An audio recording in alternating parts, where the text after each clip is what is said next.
Isa po ito sa binlag po natin at lumapit sa ating Facebook page. Nakalungkot lang kasi ito na po yung nangyari sa kanya. Hindi namin sa Katatman. The Great Temoray noon, mga kalingap.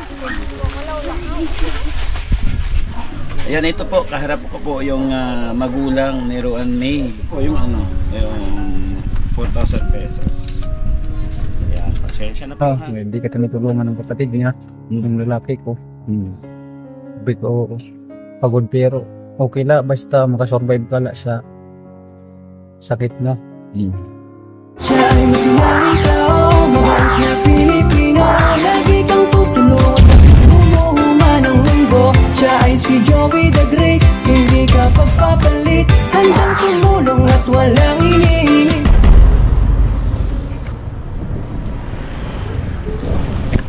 Magandang araw po mga kalingap, mga kapatid. Shoutout po sa lahat ng viewers. Dito po tayo ngayon sa bayan po ng Matanas, no? At balikan po natin yung ating mga na-vlog dito. Bisitahin po natin para kahit paano i-update natin kung ano yung mga naging kalagayan nila mula po na vlog natin. Tayo doon sa mga tulungan natin. Abangan nyo po mga kalingap. At syempre tapusin po ang video. At kung bago pa lang sa akin YouTube channel, huwag nyo po kalimutan mag-like, mag-share, mag-comment, tapos mag-subscribe. Paklik na rin po ng ng notification bell para updated po kayo sa ating mga video post. Thank you so much po sa inyo mga kalingap. Ito, punta na po tayo doon. Mga kalingap, na dito na po tayo sa Barangay Manay-Banay. Isa po ito sa binlag po natin at lumapit sa ating Facebook page. Nakalungkot lang kasi ito na po yung nangyari sa kanya. Ito na may vlog po natin.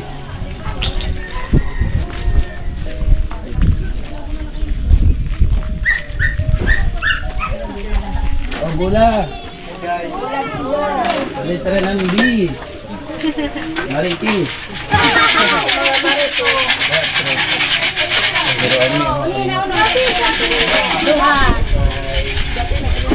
Pwede sumulod?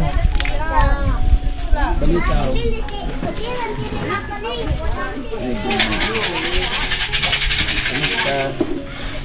Ano na siya? Wala na. Ano na? Patay na. Hindi ka. Nakuha na siya. Wag niya. Yan din pa ka din. Nagkuntatay. Ay, ilo po kuya. Ano siya? Kwentuhan tayo. Baka dididikam. Ano daw? Sabi ko punta kayo dito. English eh. Kakadididikan. Yung nanay niya, kapatid ko. Sa singa ate. Nandun sa kamay kasi yung apo niya nandun sa ospital. Oo. Hindi kagawas. Nasa rin nanay? Sira. Wala pa, kaya katong palingkad lang nila. Nasa ano rin. Hindi ka kuya. Ako dito. Parang doon. Sabi na. Ano yung mga lingkuran? Yung apo niya nasa hospital din. Kawawa naman. Sunod kami, sir. Sunod Ay, kami rin, day. Upo ka, be. Ayan, may merong dala dito. Ano po siya? May handog ito ng ng team. Ng Putin. Hindi namin sa Katatman. Salamat, sir. Oo. Tapos may konting kape. Pagmamahal ng The Great Temoray noon, mga kalingap. Okay. Pwede man na yung kailan lang kaya nangyari sa kanya? Sampuan siya, sir, sa May 22 mga itong Gabi? May 22 ng gabi, mga alas 10. Oh. Sinugod niya siya namo doon sa RH. Ay, inano siya? Dinala namin sa RH. Dinala pa sa ospital? Tapos, pagkatapos ng RH, Oo. dinala namin sa gamay. Tapos? Pagkatapos namin sa gamay, pagkahatid ko doon, iniwang sa asawa ko, sabi ko, ikaw na lang magbabantay kasi tatapusin ko yung kupras ko. Bali, humina ang kanyang humina ang kanyang immune system. Oo. Nahirapan na sa pagkain. Dito na sir yung bumigay niya. Bunga nga. Yung panga niya. Yung panga. Hindi na kumbaga nag-cram na siya. Oo, mahirap na bumuka. Hindi na makabuka. Yung ginawa na lang, asawa ko, yung lugaw, blender tapos lalagyan ng istro. So, Istro na lang. doon ang pinapadaan. Oo. Mga ilang linggong ganun ang nangyari. Isang linggo sir siguro. Pero nasa ospital na kayo nun? O Di nandito pa. na sa bahay? Dito pa sa bahay. Kaya pag inaano namin ng ospital, ayaw naman niya. Mm. Tapos yun na yung mahirap na talaga. Hindi na siguro niya kaya. Ibig sabihin, nung hindi na kaya, yung parang nakukumbulsyon na, sa kanya na siya sinugod. Siya na nagsabi na dalhin niya ako sa Ritsyo. Mm. Tapos yun, dinala namin sa Ritsyo dito sa Mapanas. Wala na rin. Pagkatapos, sabi ng doktor, dalhin niyo sa Gamay. Mm. Biniyahin namin siya ng gabi. Mm. Pag kalagay ko dun sa kanya, alam ko na. Sabi ko, hindi na talaga kakayanin. Ayan pa na siya. Kumbaga bigat na siya. Sabi ko sa asawa ko, ikaw na lang magbabantay dito kasi tukusin ko yung kupras ko para yung mga ibang kailangan mabili man lang kahit paano. Iniwan ko na sila doon, hindi ko na nagkukupras. Yung ano niya, yung sa funeral, okay na? Ano pa yan? Kasi 10,000 pa lang na ano namin dyan, yung kalahati ang hiningi. Mm. Yun pa lang, Kumbaga 10,000 yung babayaran nun sa Forinaria. 20. 20. 20 mil. Naghingi sila ng down payment, 10,000. Nabigyan niya na yung down payment. Nilabot sa Miss Universe. Yun ang problema. Tapos yung ano niyan, baliw lang naman yung cemetery, wala naman babayaran. Yung sa simbahan. Sa simbahan, ang cemetery wala. Oo. Simbahan na. Simbahan di man na malaki yan. Kumbaga malaki na yung mga 2,000 siguro sa simbahan mga kanina. So ang kulang nyo doon ay ano na lang 10. Yung panginaano ko sa mga kapatid ko. Tapos meron na kayong ano na naitabi-tabi mula nung naiburol siya. Yun yung inuna namin binigay sa funeraria. 10,000. Bali yun pa ang kulang 10 talaga. Yung panginihintay ko sa mga kapatid ko kung magbigay ng tulong. Salamat. Ang problema ko kasi yung pamangkin ko nasa hospital din. Oo nga, wala nga rin yung asawa mo dito, no? Hindi ito, siya sa loob. Andyan si ate? Asa si ate? Hey, hi! Kaligan! Akala ko nasa hospital si ate, nagbantay na ako. Hindi, pamangkin ko yung nasa hospital. Ayun pamangkin mo. Anak ng kapatid ko. O di nga yan si ate. Condolence ate. Hindi ka tayo lingkod ate. Hindi na kayo, di. O dito ka ate. Walang nakasama si Ayan, ito po, kaharap ko po yung magulang ni Roan May. Si tatay, wala ito sa tatay ano? Ano pangalan niya tay? Limbo yung tawag sa akin dito. Limboy. Ayan, sa mga hindi po nakakilala, ito naman si anong pangalan mo tay? Mary. Mary Ann. Ayan, nakita namin doon sa kanto. Nung hinahanap namin sa Martes, bumibili ng jambol. Ayan, mga kalingap. Siyempre, hindi ko in-expect na yung pinagtanungan ko, siya na pala yung nanay that time.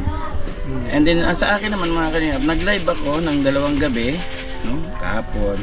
Isang araw at saka kahapon. Nung unang live ko, mayroon na nagbigay ng suporta, pagmamahal si Ate Jacqueline. Sana si Ate Jacqueline. Ayan, si Ate Jack ay nagbigay po ng 1,200.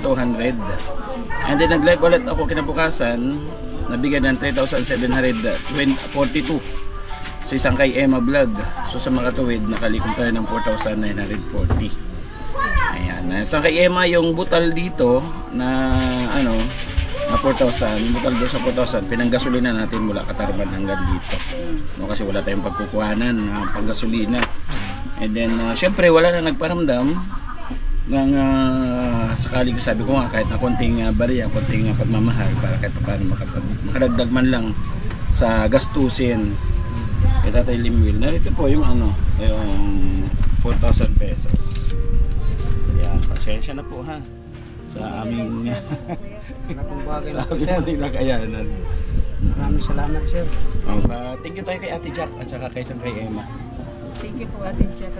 Thank you rin kay Ate Emma. Salamat. Thank you. Ayun, kumbaga, tulad nga ng sabi ko mga kalingap, no? Yung bata, estudyante ng high school na malusog, masigla. No, bigla lang, ilang taon niya dinala yun? Mahigit 1 taon sir. Mahigit 1 taon lang. Ang bilis Marami kayong mga alaala kay Roan May. kakulitan niya. Saya kanaala.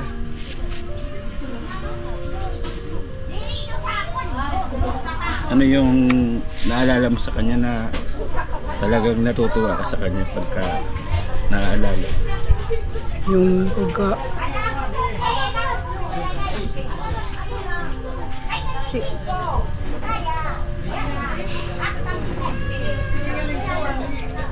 Maano siya?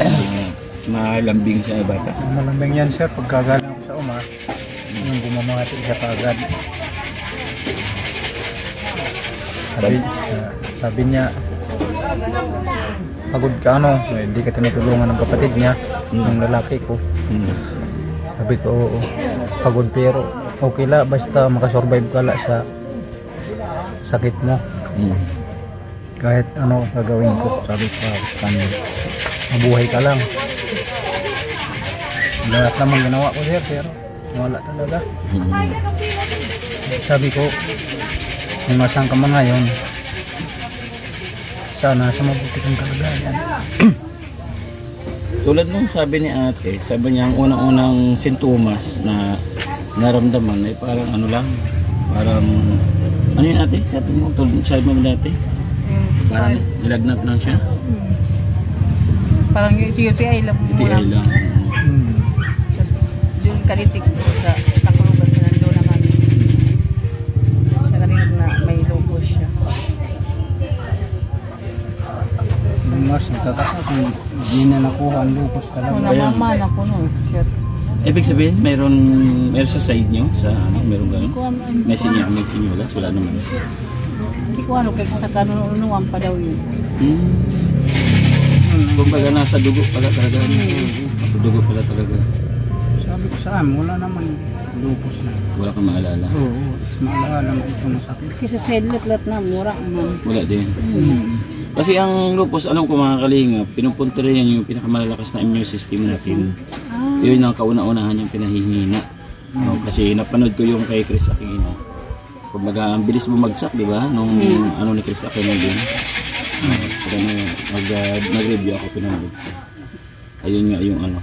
Kala ko, yung mga ganon, para lang doon sa mga may magagandang marangyang buhay, mayayaman ba? No? Kala ko dapat sasabi ko, oo, okay. Para sa mayaman lang, pero hindi pala. Kumbaga, para talaga sa lahat. Sugad sa mga tamala sa pagkain. Makuha talaga. Higit sa taon. Sobra na kayo, mabuhi lahat. Talaga. Nilaban yun, mostly. Pero bagamat, no? Naandyan na, tanggapin natin. Kasi kung nakikita natin siya naghihirap, Mas masakit. mas masakit, di ba? Pero kung talagang hindi para sa atin, tanggapin natin na maluwag. Kasi nakikita natin siya naghihirap. Ganon yung ano nangyari dahil sa tatay ko. Tulad nung binablog ko siya, nag-iyakan kami dyan. Iyakan kami dyan, anuhan kami. Kasi na-adapt ko yung sitwasyon niya, kami ng tatay ko. Kaya sabi ko, kung talagang kukunin na siya sa amin, bibigay ko sa inyo para tapos na yung paghihirap. Pero alam ko naman na kahit pa paano ginawa nyo ang lahat para maano nyo, hindi naman kayo nagkulang. Hindi na panggugod siya, kay gabi lang nagpahinga. O diba? Mabuhay talaga. Ayun mga kalingap, no, nakakalungkot yung isa sa binablog natin na pinagpe-pray na lumakas at gumaling. Ayun, kasama ang palad. Hindi tayo nanalo, hindi tayo nagwagi. Pero bagamat lahat tayo ay pupunta sa ganung bagay, sa ganung pagkakataon, kumbaga tanggapin natin ang maluwag sa ating isip, sa ating puso. At ipaubayan natin sa ating Panginoon Diyos ang lahat ng mga pangyayari. At lahat may purpose. Di ba? May purpose lahat. Thank you so much po. At buong nakikiramay po ang buong team ng The Great Team Moreno. Ganun na rin ang Kalingap supporters, sila Kuya Bal at Edna Kalingap Rab. Nakikiramay po sa inyo sa dadaanan niyo po ngayon. Kumbaga, patatagin niyo ng inyong kaluluwa. No? So, kumbaga, laban lang. Laban lang tayo. Huwag tayo panghingaan ng loob sa mga darating ng pagsubok. Lahat naman tayo may mga pagsubok na lumarating sa atin. Pero kailangan natin magdasal sa ating Panginoon Diyos. Diba ate? Okay. Mga kalingap. Pahagingan ko po konti yung ano ni Roan May para doon sa mga viewers, mga nakasubaybay kay Roan May sa unang vlog po natin sa kanya. Ulitin ko mga kalingap, ito po si Roan May ay nag-message sa akin. Pumunta ako din niya alam kung sino kami. Nagulat siya. And then nung pinaremind ko, pinaalala ko, sabi ko, ikaw ba yung nag-message? Roan May Kapokyan. Sa kanya naalala, ay oo nga pala kuya. Sabi niya gano'n, naalala ko lang. Ikaw pala si Kuya Joey the Great. Doon ako natuwa. Kasi ang kala niya, nagbe-message lang, hindi naman kami nagre-response. Pero lahat po na nagbe-message at kahit pa paano, sa abot ng aming makakayang paraan, napupuntahan po namin yan. Maghintay lang at napakarami po ng mga nangihingi ng tulong sa atin, nagme-message sa atin. Kaya kung tayo lang po, kung tambak yung ating pantulong, ba't di natin na pagsabay-sabay niya sa isang araw, 10. Isang araw, 10. Pero wala din po, limitado yung ating pantulong. Bumabase lang tayo dun sa mga kababayan na nagtitiwala sa atin at nagbibigay ng pantulong sa mga nakikita nilang mga mahihirap saka may lubos ng pangangailangan, no? Kaya sana kahit paano makatulong, ano? Maraming bagay na kuya, salamat. Ano po, yung handog ni Sangkay Emma Vlog sa kanya Ate Jacqueline. Ito man pagmamahal ng The Great Moreno, ito pa nang dala tayo ng mga kukutin. Salamat. At saka kape. Ayan, ate ha? Sige. Okay, ayan. Silipin natin sa kita. Nasa. Ay, ito yan po rin na niya, dito lang din sa ano. Hello. Sila mga kapatid. Ito, ang bunso ko. Ang bunso. Itong dalawa, pamangkin mo. Oo. Minsan ko yung isa ito, yung pamangkin. Hindi tayo nakadala ng bulaklak kay Roan May. Wala tayong budget.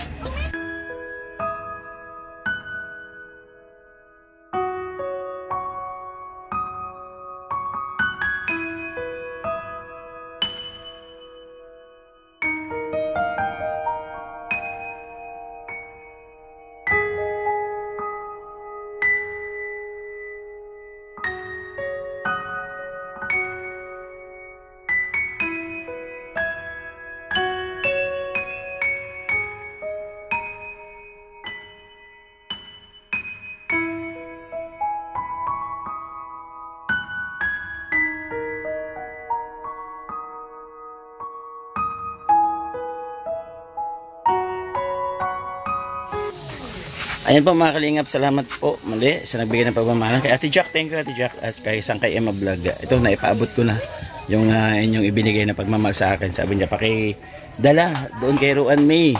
Ayan, malayo po. No, malayo, mula Katarman hanggang dito malayo, mahigit 2 kalahating oras. Kumain lang kami dito sa may bayan po ng Mapanas and then diretso na po kami dito. Sa ating ka-partners, family sponsors, thank you so much po. Especially po kay Ate Nelly. Maraming salamat kay Sir Larry, thank you. Kay Melissa, salamat kay Mike, thank you sa Sportjon family. At syempre kay Ate Arlene O'Neill, thank you so much din po. Kay Tita Annie Haramilia, maraming salamat. Manether Anderson, Ate Vit Jones, kay Marcelina, maraming salamat. At lahat na po na nagbibigay ng pagmamahal sa atin. Thank you so much po. Ayan, maraming salamat. Kasama ko si Yansky.